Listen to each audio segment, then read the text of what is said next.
வணக்கம் நேயர்களே, விஷன் 9 டிவிக்காக நான் உங்கள் லக்ஷ்மி நாராயணன். இப்போ நம்ம பார்க்க போகிறது வார ராசி பலன் 30ஆம் தேதியிலிருந்து 5ஆம் தேதி வரை எப்படி இருக்க போதும் பார்க்க போகிறோம். ஸோ எப்போதுமே சொல்லுறாங்க லக்னத்துக்கு பாருங்கள், ராசிக்கு பார்ப்பதோட லக்னத்துக்கு பார்க்க ரொம்ப பர்ஃபெக்டாக இருக்கும். உதாரணமாக ஒரு மகர லக்னம் விருச்சிக ராசி, நீங்கள் விருச்சிக ராசிக்கான பலன்களை பார்க்கறதோட மகர ராசிக்கான பலன்களை பார்க்கும்போது ரொம்ப பர்ஃபெக்டாக இருக்கும். முதல்ல வரது பொது பலன்கள், அதுக்கப்புறம் தசாபுத்தி பலன்கள். ஸோ உங்களுக்கு என்ன தசாபுத்தி அந்தரங்கள் நடக்குதோ ஸோ அதை வந்து உங்களோட மிங்கிள் பண்ணிப்பாங்க, ரொம்ப பர்ஃபெக்டாக இருக்கும். வீடியோட எண்டில் டிப் ஆஃப் த வீக் இருக்குது, மறக்காமல் பாருங்கள். ரிஷபராசி. ஸோ ரிஷபராசி வந்து பார்த்தீங்கன்னா உங்களுக்கு ராசி அதிபதி 6ஆம் அதிபதி சுக்கிரன் வந்து 10ல் இருக்கும்போது தொழில் ரீதியான விஷயங்களை கடன்களுக்கு கேட்டிருந்தீங்கன்னா கிடைக்கிறதுக்கான வாய்ப்பு இருக்குது. ஆனாலும் சின்ன சின்ன அலைச்சல்களாக சின்ன சின்ன மனக்காயங்கள் ஏற்படுவதற்கான வாய்ப்பாக இருக்குது. பட் இருந்தாலும் கிடைக்குமானா கண்டிப்பாக கிடைப்பதற்கான வாய்ப்பு ரொம்ப சிறப்பாக இருக்குது. வேலை விஷயங்கள் வந்து அலைச்சல்கள் இருக்கும். நடைமுறையில் வந்து சின்ன சின்ன அவமானங்கள் போடுவதற்கான வாய்ப்புகளும் கொஞ்சம் பார்த்து நடந்துக்கணும். ஸோ அதுதான் விஷயம். வேலையில் வந்து கொஞ்சம் பார்த்து நடந்துக்கிடுங்க. அதுக்கப்புறம் உங்களுக்கு வந்து 2 மற்றும் 5ஆம் அதிபதியான புதன் 7ல் இருக்கும்போது சுப நிகழ்ச்சிகள் சார்ந்த விஷயங்கள், குழந்தைகளோட வளர்ச்சி எல்லாமே ரொம்ப சிறப்பாக இருக்கும். அதெல்லாமே ரொம்ப நல்ல ஒரு வெற்றியை கொடுப்பதற்கான வாய்ப்பும் ரொம்ப நல்லா இருக்குங்க. ஸோ அதுக்கப்புறம் பார்க்கும்போது உங்களுக்கு 3ஆம் அதிபதி, ஸோ 3ஆம் அதிபதியான சந்திரன் 8ல் இருக்கும்போது திங்கள் செவ்வாயில் கொஞ்சம் ஜாகிரதையாக இருக்கணும். ஏன்னா வந்து அது சந்திராஷ்டம காலகட்டமாக இருக்கும்போது கொஞ்சம் வந்து ஒரு மனசில் வந்து ஒரு சஞ்சலங்கள், கொஞ்சம் வந்து அன்னீசியாக ஃபீல் பண்ணுவீங்க. ஸோ அதனால் வந்து புதிய முயற்சியை விட்டு அன்றாட வேலைகளை செய்கிறது ரொம்ப ரொம்ப சிறப்புங்க. கண்டிப்பாக வந்து புது வேலை எடுக்கணும்னா அன்றைக்கி வந்து கொஞ்சம் இந்த சர்க்கரை மற்றும் உப்பு போட்டு அந்த தண்ணியை வந்து குடிச்சிட்டு அந்த வேலையை ஆரம்பிங்க. ஸோ அது வந்து அந்த உப்பு கரைசலும் அந்த சர்க்கரை கரைசலும் வயிற்றில் இருக்கும்போது உங்களுக்கு வந்து இந்த சந்திராஷ்டமத்துக்கு ஒரு பரிகாரமாக வச்சுக்கோங்களேன். ஸோ அது பண்ணும்போது அந்த சந்திராஷ்டம எஃபெக்ட் வந்து இருக்கவே இருக்காது. ஸோ அது சிறப்பான விஷயங்கள். அதுக்கப்புறம் பார்க்கும்போது உங்களுக்கு வந்து பார்த்திங்கன்னா உங்களுடைய 4ஆம் அதிபதியான சூரியன். ஸோ 4ஆம் அதிபதி சூரியன் வந்து பார்த்திங்கன்னா உங்களுக்கு வந்து 8ல் இருக்கும்போது தாயார் சார்ந்த விஷயங்கள், ஸோ தாயார் சார்ந்த விஷயங்கள் கொஞ்சம் ஜாகிரதையாக இருக்கணும். ஸோ தாயாருக்கும் உங்களுக்கு நிறைய கருத்து வேறுபாடுகள் வரதுக்கான வாய்ப்பு, ரொம்ப கவனமாக இருக்கணும். அப்பா அம்மாவும் சேர்ந்து சண்டை போடுற இந்த மாதிரி விஷயங்கள்லாம் இருக்கும். ஸோ கொஞ்சம் கேர்ஃபுல்லாக இருக்கிறது. உடல்நலம் சார்ந்த விஷயங்களும் கொஞ்சம் கேர்ஃபுல்லாக பார்த்துக்கிறது ரொம்ப ரொம்ப அவசியங்க. ஸோ அதுக்கப்புறம் பார்க்கும்போது உங்களுக்கு 5ஆம் அதிபதி 5ல் உள்ள கேது. ஸோ 5ல் உள்ள கேது வந்து சூரியனுடைய சாரத்தில் இருக்கும்போது ரொம்ப கவனமாக இருக்கணும். ஸோ வந்து குழந்தைங்க கொஞ்சம் எதிர்த்து பேசுறது, கொஞ்சம் இடவடமாக பேசுகிறது, இந்த மாதிரி விஷயங்கள்லாம் இருக்கும். ஸோ கொஞ்சம் பார்த்து பண்ணுறது ரொம்ப ரொம்ப நல்லது. மற்றபடி உங்களுக்கு 6ஆம் அதிபதியான சுக்கிரன். ஸோ 6ஆம் அதிபதியான சுக்கிரன் வந்து பார்த்திங்கன்னா உங்களுக்கு 10ல் இருக்கும்போது தொழில் ரீதியான விஷயங்கள், நல்ல ஏற்றங்கள், கடன் கேட்ட இடத்துல வந்து கிடைக்கிறது, இந்த மாதிரி விஷயங்கள்லாம் இருக்கும். பட் இருந்தாலும் வந்து சுக்கிரன் வந்து போகிறது வந்து அவிட்ட நட்சத்திரத்தில் செவ்வாயோட சாரத்தில் போகும்போது கொஞ்சம் வந்து மறைமுகமாக சில சந்தேகங்கள், சின்ன மன உளைச்சல், அதனால் வந்து மனக்காயங்கள் ஏற்படுவதற்கான வாய்ப்புலாம் இருக்குன்னா கொஞ்சம் ஜாக்கிரதையாக இருக்கணும். யாராச்சும் ஏதாச்சும் சொல்கிறாங்கன்னா அதை போட்டு மைண்டில் போட்டுக்கிட்டு உட்காந்து உழைப்பிட்டு இருக்கக்கூடாது. ஸோ அடுத்த கட்டம் என்னன்றதை பார்த்துட்டு போயிட்டே இருக்க வேண்டியதான். ஸோ அது பார்த்துக்கங்க. அதுக்கப்புறம் பார்க்கும்போது உங்களது 7ஆம் அதிபதியான செவ்வாய் 3ல் இருக்கும்போது கணவன் மனைவியினோட நிறைய சந்தேகங்களும் மன உளைச்சல் வரதுக்கான வாய்ப்புலாம் ரொம்ப கவனமாக இருக்கணும். ஸோ மாமியார் சொல்கிறாங்க, அவங்க சொல்கிறாங்க, இவங்க சொல்கிறாங்கன்னு சொல்லிட்டு மண்டையில் போட்டுக்கிட்டு டென்ஷன் ஆகாமல் இருக்கணும். ஸோ அதை பார்த்துக்குங்க. ஸோ அதுக்கப்புறம் பார்க்குறது உங்களுக்கு 8ஆம் அதிபதியான குரு வந்து பார்த்திங்கன்னா உங்களுக்கு வந்து ராசியிலே இருக்கும்போது மூத்த சகோதரர் சார்ந்த விஷயங்கள், நண்பர்கள் சார்ந்த விஷயங்கள் ரொம்ப கவனமாக இருக்கணும். அதுவும் சந்திரனுடைய சாரத்தில் இருக்கும்போது கொஞ்சம் சின்ன சின்ன மன உளைச்சல், டென்ஷன்லாம் திங்கள் செவ்வாயில் இருக்கும். ஸோ அதனால் கொஞ்சம் கேர்ஃபுல்லாக இருக்க வேண்டியது ரொம்ப ரொம்ப அவசியம்.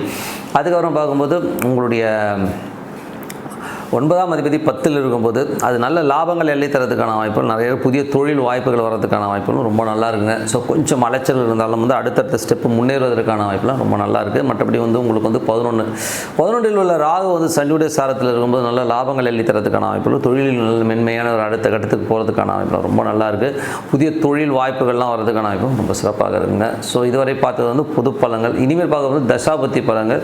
ரிஷப லக்னமாக இருந்து சூரிய தசாபுத்தி அந்த சூரியன் 4ஆம் அதிபதியாக இருந்து அவர் வந்து இப்போ 8ல் இருக்கும்போது தாயார் உடல்நலம் சார்ந்த விஷயங்கள், தாயார் சம்பந்தமான விஷயம் ரொம்ப கவனமாக இருக்கணும். ஏன்னா வந்து கொஞ்சம் வந்து அவங்களுக்கு உடல்நலம் சரியில்லாமல் கொஞ்சம் டென்ஷன் ஆகுது, இல்லை ஒரு சண்டை போடுறது, இந்த மாதிரி விஷயங்கள் இருக்கும். ஸோ அதனால் கொஞ்சம் கேர்ஃபுல்லாக இருந்துக்குங்க. ஸோ ரிஷப லக்னமாக வந்து சந்திர தசாபத்தினா சந்திரன் வந்து திங்கள் செவ்வாயில் வந்து சந்திராஷ்டமத்துக்கு போகும்போது கொஞ்சம் கவனமாக இருக்கும். புதிய முயற்சியில் ஈடுபடும். அந்த 2 நாள் மட்டும் ஆகிடும். மற்றபடி எல்லாமே நார்மல் வேலை பார்க்கலாம். புதிய முயற்சியில் மட்டும் கொஞ்சம் கேர்ஃபுல்லாக இருந்துக்குங்க.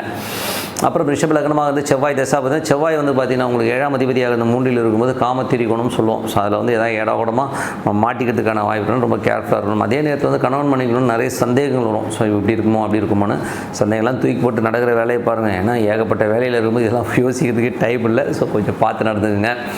அதுக்கப்புறம் ரிஷப லக்னமாக வந்து ராகு தசாபதி. ராகு வந்து பார்த்திங்கன்னா உங்களுக்கு 11ல் இருக்கும்போது நல்ல லாபங்கள், நல்ல ஏற்றங்கள் வருவதற்கான வாய்ப்பு ரொம்ப சிறப்பாக இருக்குது. தொழில் அடுத்த கட்டத்துக்கு போகிறதுக்கான வாய்ப்பு, அதுக்கான ஒரு முயற்சிகள், அதுக்கான அலைச்சல்கள் கொஞ்சம் ஜாஸ்தி இருக்கும். பட் லாபங்கள் கண்டிப்பாக இருக்குங்க.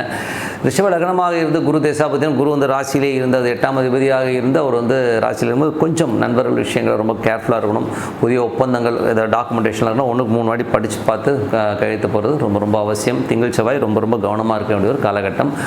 ரிஷப லக்னமாக இருந்து சனி தேசாவது சனி வந்து பார்த்திங்கன்னா உங்களுக்கு வந்து 10ல் இருக்காருங்க. ஸோ 10ல் உள்ள சனி வந்து பார்த்திங்கன்னா குருவுடைய சாரத்தில் புதிய தொழில் வாய்ப்புகள்லாம் வரதுக்கான ரொம்ப நல்லா இருக்கும். இருந்தாலும் கொஞ்சம் கவனமாக இருக்கணும். ஏன்னா வந்து அது குருவுடைய சாரம் சந்திரனும் செவ்வாயும் பார்த்திங்கன்னா உங்களுக்கு வந்து அது நீச்சமாக இருக்கணும். கொஞ்சம் கேர்ஃபுல்லாக இருக்கின்ற ஒரு காலகட்டங்கள். ஏன்னா செவ்வாயுடைய பார்வை சனிக்கு வரனால நம்ம நடைமுறையில் வந்து சின்னதாக கோபதாபங்கள் கொஞ்சம் எமோஷன் ஆகிறதுக்கான வாய்ப்புலாம் இருக்கும். ரொம்ப கேர்ஃபுல்லாக இருக்கணும். அதுக்கப்புறம் பார்க்கும்போது உங்களுக்கு வந்து ரிஷப லக்னமாக இருந்து புதன் தசாபுத்தி அந்த ஸோ புதன் வந்து பார்த்திங்கன்னா உங்களுக்கு வந்து 2 மற்றும் 5ஆம் அதிபதியான புதன் வந்து உங்களுக்கு வந்து 7 இருக்கும்போது சுப நிகழ்ச்சி நடத்துவதற்கான வாய்ப்பு நல்லா இருக்குது. பட் இருந்தாலும் வந்து ஒரு ஏமாற்றுறதோ ஏதோ ஒரு விஷயம் பண்ண போகிறீங்க. ஸோ அதில் மட்டும் கொஞ்சம் கேர்ஃபுல்லாக இருக்கணும். ஏன்னா வந்து சம்டைம் வந்து நமக்கு தெரியாமல் வந்து சில பேர் வந்து நமக்கு ஏமாற்றுறதுக்கான வாய்ப்புகளும் கொஞ்சம் கேர்ஃபுல்லாக இருக்கின்றது ரொம்ப ரொம்ப அவசியம். அதுக்கப்புறம் வந்து ரிஷப லக்னமாக இருந்து கேது தசாபதி கேது வந்து 5ல் இருந்து அது சூரியன் இருக்கும்போது கொஞ்சம் குழந்தைங்க எதிர்த்து பேசுறது, குழந்தைகளாக வந்து ஒரு சின்ன சின்ன மனசை வந்து ஒரு ஸ்ட்ரெஸ் வரதுக்கான வாய்ப்பு ரொம்ப கவனமாக இருக்கணும். வாக்குவாதங்கள் அதிகமாக பண்ணுவாங்க. ஸோ அதனால் கொஞ்சம் கேர்ஃபுல்லாக இருந்துக்குங்க. அது ஒரு ரிஷபலக்னம் வந்து சுக்கிர தசாபதி சுக்கிரன் வந்து 10ல் இருக்கார். ஸோ 10லேருந்து செவ்வாயோட சாரத்தில் புதிய தொழில் ஒப்பந்தங்கள்லாம் போடும்போது 1க்கு 4 வாட்டி படித்து பார்த்து பண்ணுறது ரொம்ப ரொம்ப நல்லது. தொழில் இருப்போது சின்ன சின்ன அவமானங்கள் ஏற்படுவதற்கான வாய்ப்புலாம் இருக்கும். ரொம்ப கேர்ஃபுல்லாக இருக்கணும். ஸோ கொஞ்சம் ஜாக்கிரதையாக இருக்க ஒரு காலகட்டங்க. மற்றபடி என்னங்க ஒரு நல்ல ஒரு பிரார்த்தனை மனதார இறைவனை பிரார்த்தனை பண்ணும்போது கண்டிப்பாக அடுத்த லெவல் போகிறதுக்கான வாய்ப்புலாம் ரொம்ப சிறப்பாக இருக்குங்க. ஸோ டிப் ஆஃப் த வீக்கில் வந்து பார்த்திங்கன்னா உபாசனை தெய்வம். ஸோ உபாசனை தெய்வங்கிறது வந்து பார்த்திங்கன்னா ஒவ்வொரு மனிதனுக்கும் தேவை. ஸோ இப்போ எங்களுக்கெல்லாம் வந்து ஜோதிடர்களுக்கு வந்து உபாசனை தெய்வம் இருந்தால் தான் வாக்கு பலிதமே வரும். ஆனால் டே டு டே லைஃப்பில் வந்து எல்லோருக்குமே வந்து அது உபாசனை தெய்வங்கிறது ரொம்ப மஸ்ட்டு. நீங்கள் வேணால் பாருங்கள், எல்லா மதத்துலேயுமே வந்து அது கம்பல்ஷனாக இது பண்ணி தான் ஆகணும்னு சொல்லி கொடுத்துருக்காங்க. பட் நம்ம வந்து நிறைய பேர் வந்து அதை ஃபாலோ பண்ணுறோம். கிட்டத்தட்ட வந்து ஒரு 10-12% வந்து ஃபாலோ பண்ணால் பெரிய விஷயம். மற்றவங்கலாம் வந்து பார்த்திங்கன்னா அது வந்து ஃபாலோ பண்ணுறது கிடையாது. ஒரு சில ரிலீஜியனில் வந்து பார்த்திங்கன்னா அவங்க வந்து ரொம்ப பர்ஃபெக்டாக ஃபாலோ பண்ணுறாங்க. ஸோ அது வந்து அவங்களுக்கு வந்து அந்த வைப் வந்து அவங்களுக்கு நல்லா தெரியும்.